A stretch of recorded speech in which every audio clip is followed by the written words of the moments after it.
Շնորհակալ եմ նախ կառուցողական առաջարկությունների համար եւ իհարկե չնայած մենք պայմանավորվել ենք, որ այսօրվա քննարկումը տեխնիկական բնույթ է կրելու, բայց հնչել են մտքեր, որոնց ուղղակի չանդրադառնալը կարող է սխալ տպավորություն թողնել մեր գործընկերների կողմից բարձրացված մի շարք հարցեր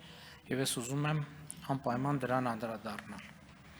Առաջինը անվտանգության համակարգի հետ կապված, Հայաստանի Հանրապետության անվտանգության համակարգի հետ կապված։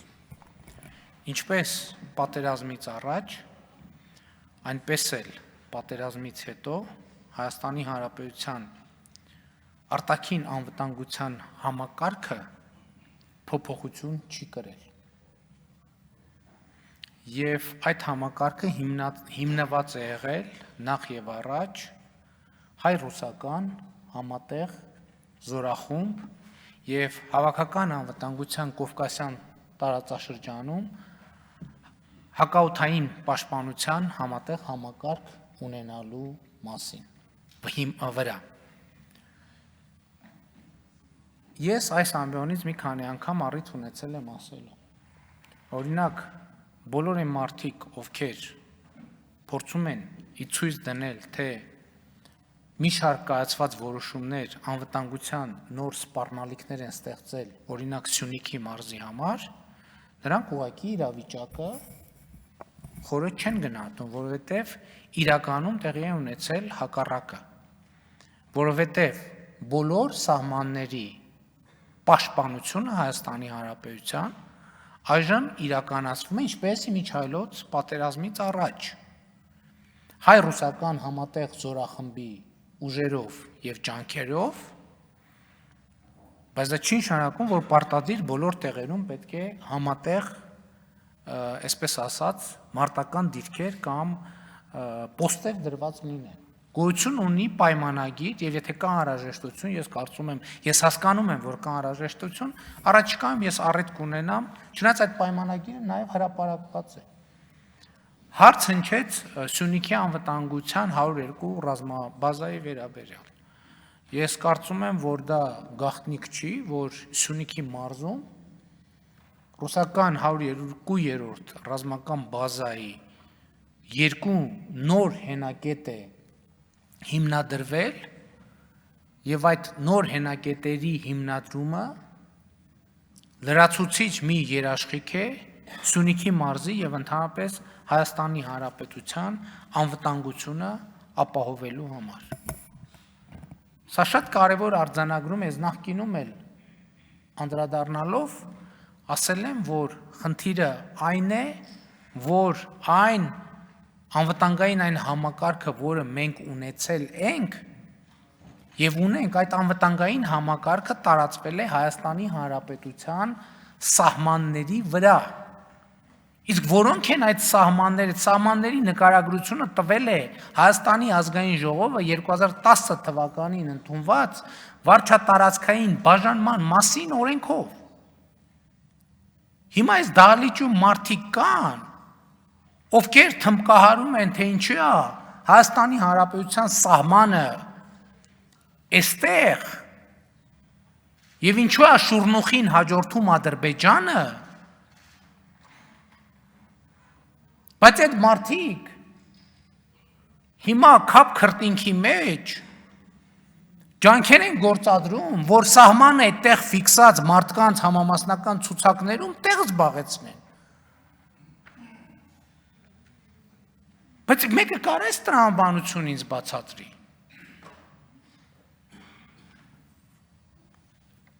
Շատ կարևոր հարց է բարձրացվում։ Կապիտալիզացնել հեղափոխության արդյունքը Ղարաբաղի հարցի բանակցային գործընթացում։ Իսկ ինչքանով է դա հնարավոր։ Ես գիտեք ինչ, կա մի մոլորություն, եւ այդ մոլորությունը բարձրաձայնում են նույնիսկ փորձառու մարդիկ։ Օրինակ ասվում է,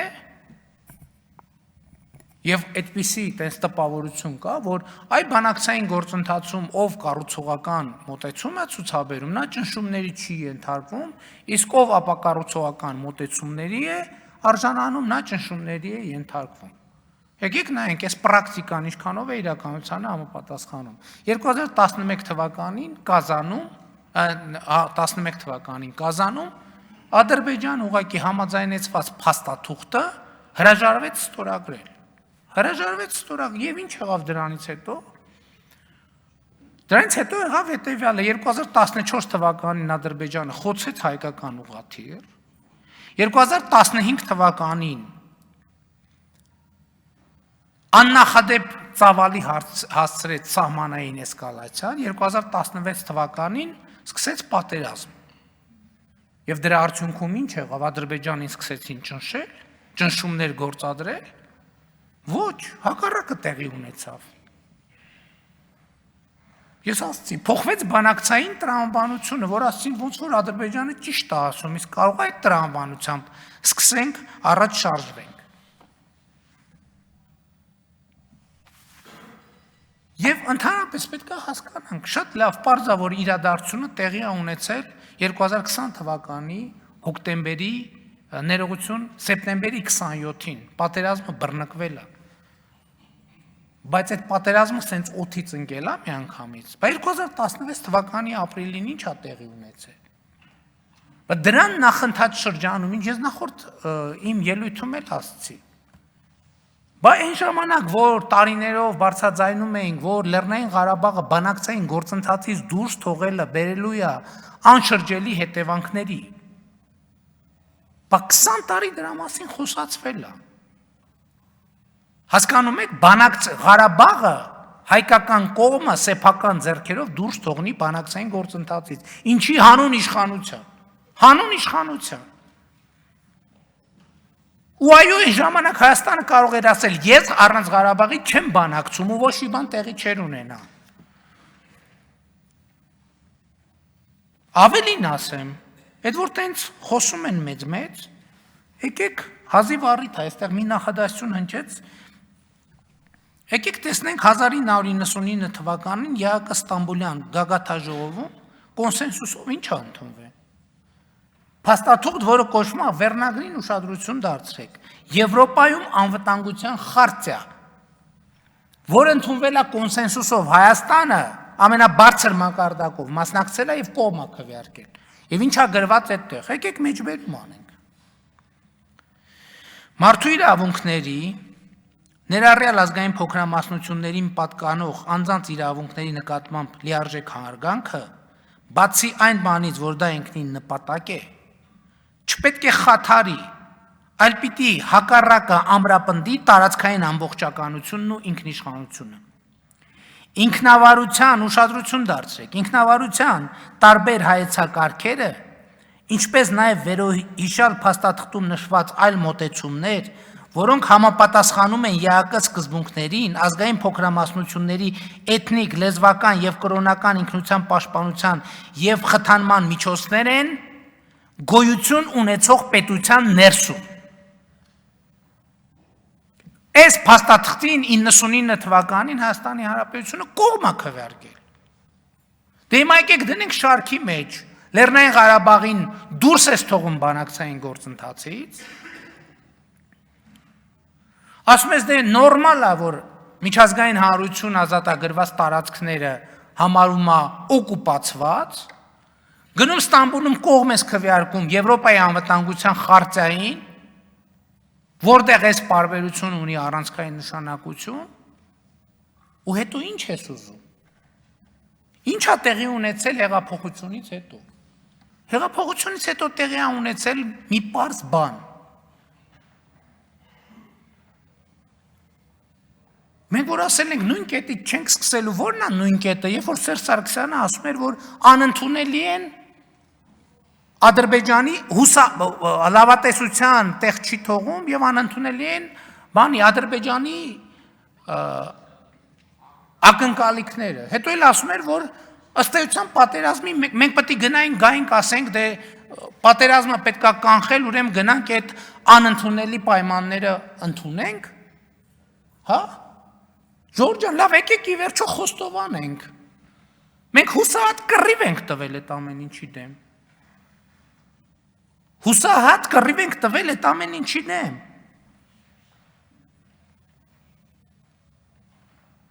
Չենք հանձնվել, կռիվ ենք տվել։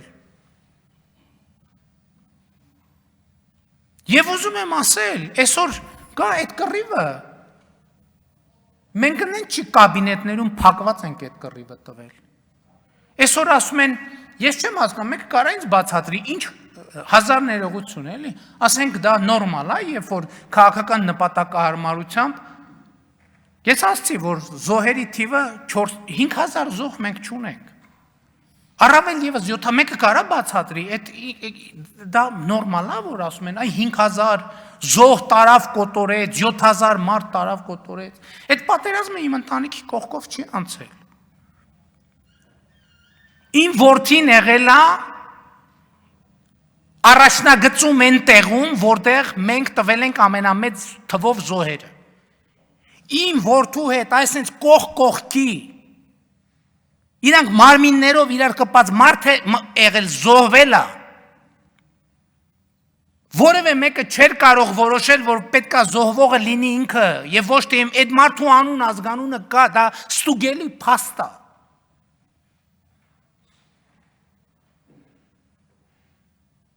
Այո, մենք հուսահատ կռիվ ենք տվել, կներեք արտահայտությանս, այնպիսի նույնպիսի հուսահատ կռիվ ենք տվել, ինչպիսի կռիվ հայ ժողովուրդը ժամանակին տվել է ավարայրի դաշտում։ Սարդարապա ու տասնյակ այդպիսի օրինակներ։ Որովհետև մենք համարել ենք, որ որպես ազգ, որպես պետություն, որպես ժողովուրդ պետքա պայքարենք մեր իրավունքների համար։ Չենք հանձնվել մենք։ Բանակցային ամբողջ գործընթացը եղել է մեր ազգային եւ պետական շահերից նահանջի գործընթաց։ Բայց ինչ պետք է անենք, պետք է ասենք, հա, Լեռնային Ղարաբաղի բնակչությունը դե եկեք հաշվենք։ Ի վերջո Լեռնային Ղարաբաղի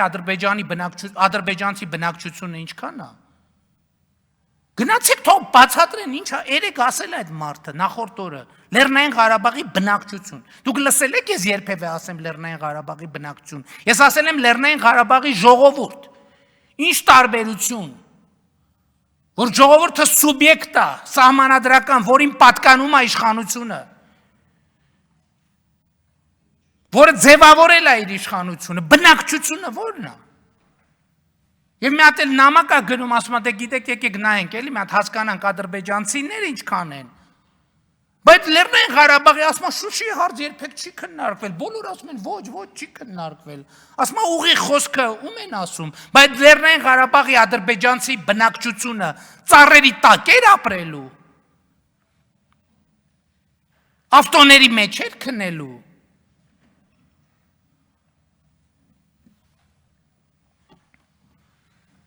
Այո, մենք կռիվ ենք տվել։ Եվ ասում եմ, այդ կռիվը ուրիշների, իմ ընտանիքի հետ կռվի մեջ է եղել։ Որևէ մեկը չի կարող ասել, որ ես իմ որդու անվտանգության համար մի միլիմետր ավել բան եմ արել, քան մյուս հազարավոր, տասնյակ հազարավոր երեխեքի համար։ Որևէ մեկը չի կարող այդպիսի բան ասել։ Նույն խրամաբջիջի մեջ գտնվող տղան, իմ որդու ընկերը, որը իր նման կամավոր մեկնել է, կամավոր է մեկնել, որտեղ մեր օրենքում չգիտեմ, տենց անհասկանալի բան կա, որ մի տարի զորացրվածներին չենք բանանում, մեր ամենամարտունակ հատվածին չենք մոբիլիզացնում, նույն խրամաբջիջի մեջ, ականանետի պայթյունից, կողքի իրար կպած են եղել մարմնով, այդ տղան զոհվել է, այն որդին չէ, ով է որոշել դա։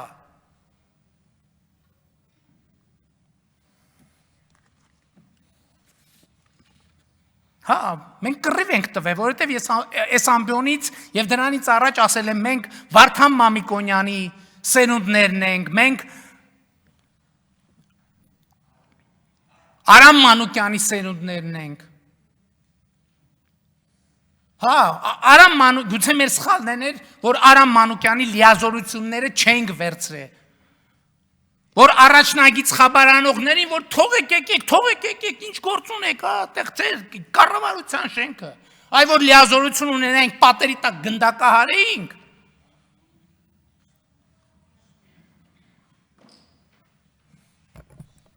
Անընդհատ խոսում են Արդարության եւ արդարադատության մասին։ Սա Հայաստանի Հանրապետությունում 2001 թվից բանտերում գտնվող մարդկանց թիվն է։ Բանտերում գտնվող մարդկանց թիվն է։ Մենք տասնյակ տարիներով կռիվ ենք տվել։ Հիմա ես շատ եմ քննադատում դատական համակարգին, հիմա ուզում եմ ի պաշտպանություն դատական համակարգի մի բան ասեմ։ Տարիներով կռիվ ենք տվել, այդ թվում դուք, այդ թվում ես, որ ձուկ օղացող մարդուն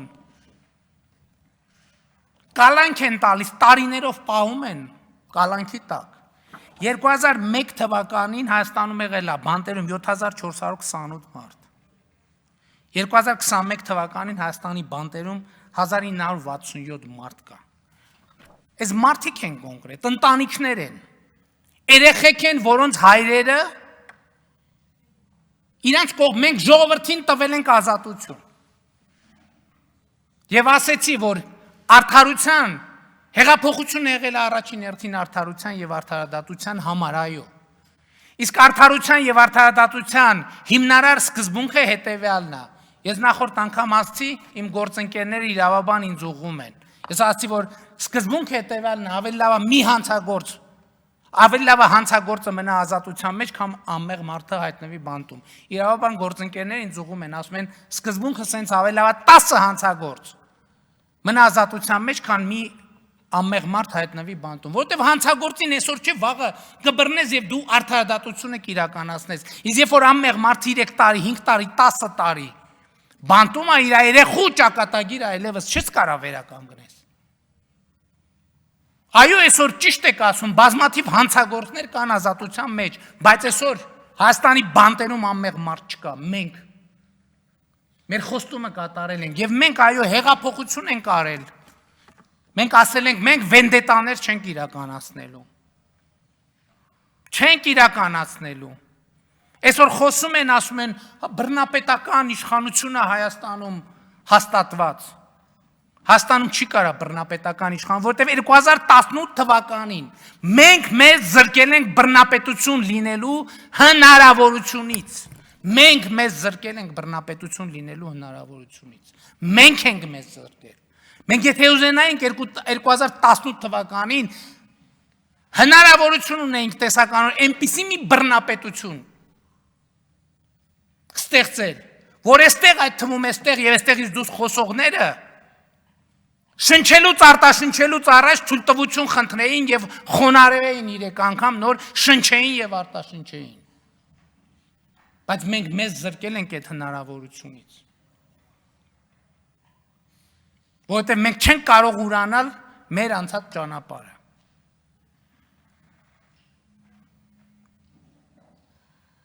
Սխալներ, ստեղ ձախողեցիք, ընդեղ ձախողեցիք, ընդեղ ձախողեցիք։ Մենք կռիվ ենք տվել բոլոր ձախողումների դեմ։ Այո, մենք 30 տարի ելույթ ունեցողն հետ մեկը մի բան ասեց, հենց մտքումս տպավորվեց, չասեմ, ասեց, ինչ ասեց հաղթանակը մսխել ենք, թե հաղթանակը, հա, տենց մի արտահայտություն հնչեցվեց։ Այո, այսօր կանգնում են առաջնագծի մասին են խոսում, բայց 30 տարի, որ առաջնագիծ էին թալանում ու դղյակներ կառուցում ու Փարիզներում ու Հռոմներում, խիչ էիք խոսում։ Ընդհակառակը կերակրատաշտի ձեզ փայն է շպրտում էինք, սենց հավաքում էիք բան, դուք էլ ձեր տներն էիք առնում։ Բայց ինչի չէիք խոսում, որովհետև այսօր մամուլի ազատության օրը այսօր չի ստեղծվել։ Մամուլի ազատության օրը շատ վաղուց է ստեղծվել։ Իսկ դուք այդ մամուլի ազատությունից օգտվելու համար առավոտ կեսօրին եւ երեկոյան թույլտվություն եք ստանում համապատասխան տեղերից եւ մարմիններից։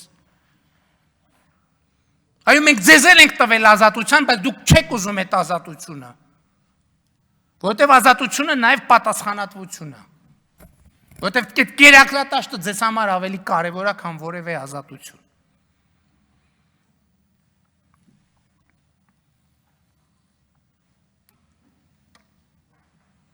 Եվ այսօր, հա, կա նաև ուրիշ խնդիր, որ մեզ ասում են, ինչու դուք իրավիճակի մասին բաց չէիք ներկայացնում։ Որտեւ իրավիճակի մասին բաց ներկայացնել, ասել ժողովուրդ սենց է իրավիճակը, այդ նշանակում է ընդհանրապես որևէ դիմադրության ռեսուրսը սպառել։ Այսինքն բոլոր քարտերը բացել, պատկերացնում եք գային, հա, կամ էլ մյուս կողմից։ Էլի այդ բանակի ասում են, բա այն ժամանակ, որ գլխավոր շտաբի պետը սենց բաներ ասում, ինչի դուք չէիք հակադարձ, այսինքն այդ ինչ, այսինքն երկրի վարչապետը պետք է իր ենթակայի հետ հրապարակային բանավեճի մեջ մտնի։ Այդ լուրջ եք ասում։ Մի պայմաններում 100 անգամ չենք դրել, այդ հարցը ասել ենք ժողովուրդ, սենց է իրավիճակը։ Կարողանալու ենք մենք պահենք, թե չենք կարողանալու պահենք, ասել են այո, դժվարությամբ, բայց կպահենք։ Եվ գրավորել զեկուցել են, որ ոչ մի քայլ հետ սկզբունքով արևելյան օպերացիոն ուղղությամբ մենք կարողանում ենք կանգնեցնել եւ ջախջախել հակառակորդին։ Այդ պայմաններում պետք է գնայինք, ասենք, դե հա, ժողովուրդ ջան, 7 շրջանները տալիս ենք, Ղարաբաղի կեսը տալիս ենք, էս ենք անում, հա, ինչի պետք է ասեինք։ Բայց եթե նույնիսկ ասենք, պետք է հանեին այդ թղթերը, ասեն, մենք զեկուցել ենք, որ միջև Խաղաղ օվկիանոս պատրաստ ենք վերցնել եւ այս ազգադավ իշխանությունը բան արեց, ծախեց։ Մեր խնդրեմն է նա, որ այո, մենք երկրում 30 տարվա ընթացքում չենք ստեղծել ինստիտուտներ։ Մենք բաժանել ենք ինստիտուտների դիպլոմներ եւ չենք ստեղծել ինստիտուտներ։ Մեզ թվում էր, թե մի հատ կայացած ինստիտուտ կա, պարզվեց էդ էլ չկա։ Բայց ես մյուս կողմից էլ ուզում եմ մենք բան անենք, էլի հետևյալը անենք։ Մենք ի վերջո ինչի պետք է պատրաստվենք։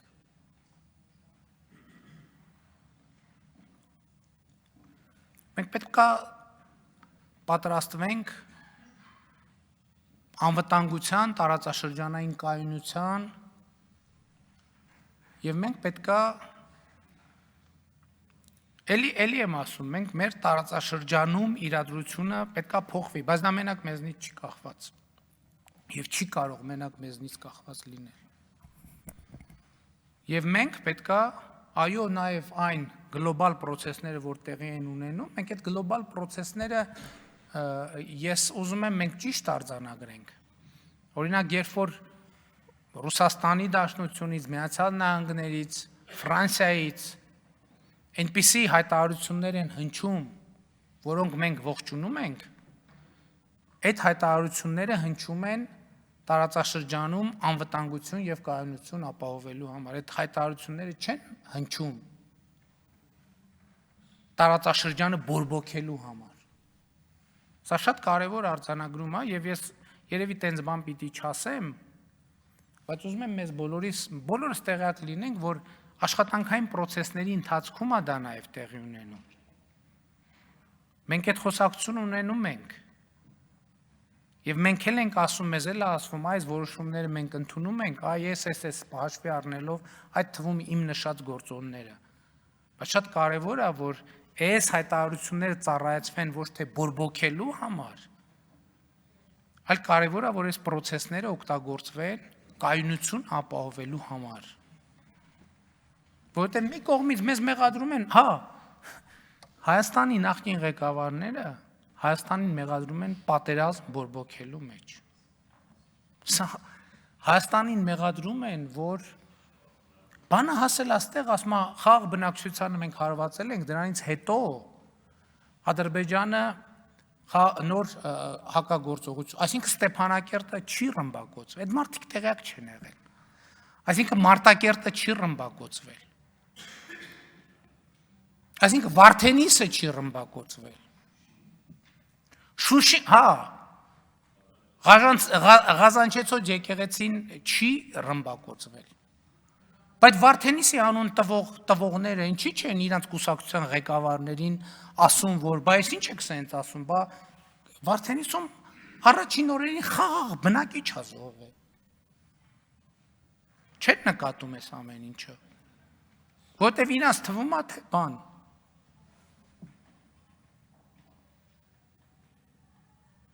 Իրանց թվում է թե власть меняется։ Իրանք սխալվում են։ Որովհետև Հայաստանի Հանրապետությունում իշխանությունը չի կարող փոխվել, որովհետև իշխանությունը 2018 թվականից պատկանում է ժողովրդին։ Ոնց կարա ժողովրդի, այսինքն ինչ, ժողովրդի իշխանություն չի ունենալու Հայաստանում, բացառված է, մոռացեք դրա մասին։ Հանկարծ մտքներովդ էլ չանցնի։ Եվ այստեղ ուզում եմ ողջունել Լուսավոր Հայաստան խմբակցության մոտեցումը, որ կապ չունի ով ինչ կարգավիճակ ունենա, իշխանությունը չի փոխվելու, որովհետև իշխանությունը պատկանում է ժողովրդին, դա անփոփոխելի է այդ իշխանությունը, այդ անցավ, այդ 2018 թվականից առաջ էր, անփոփոխելի է և այս հարցերը անպայման հնչելու են, Եվ էդ էլ եմ, պետք չի թաքցնել, այո, այս պատերազմը մեզ թուլացրել է, մեզ գործող կառավարությանը թուլացրել է, և մենք ուզում ենք գնալ ժողովրդի մոտ և վերգտնել մեր ուժը,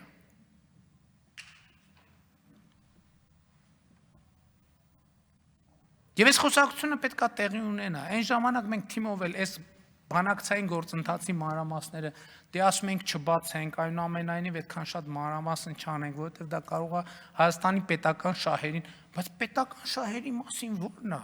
Մարդիկ արդեն քարտեզներ հեսա կգցեն, խորհուրդ տալով, թե որտեղից կարելի է սողոսկել։ Թվում է թե Վարդենիսի համար են մտածում։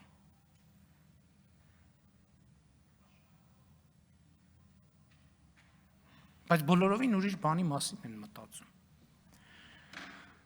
Ըստ էության մի քիչ տենց շատ պատեհ չէր, բայց ես ստիպված էի արձագանքել։ Շնորհակալ եմ, կհանդիպենք մյուս շաբաթ, պարոն Միքայելյան։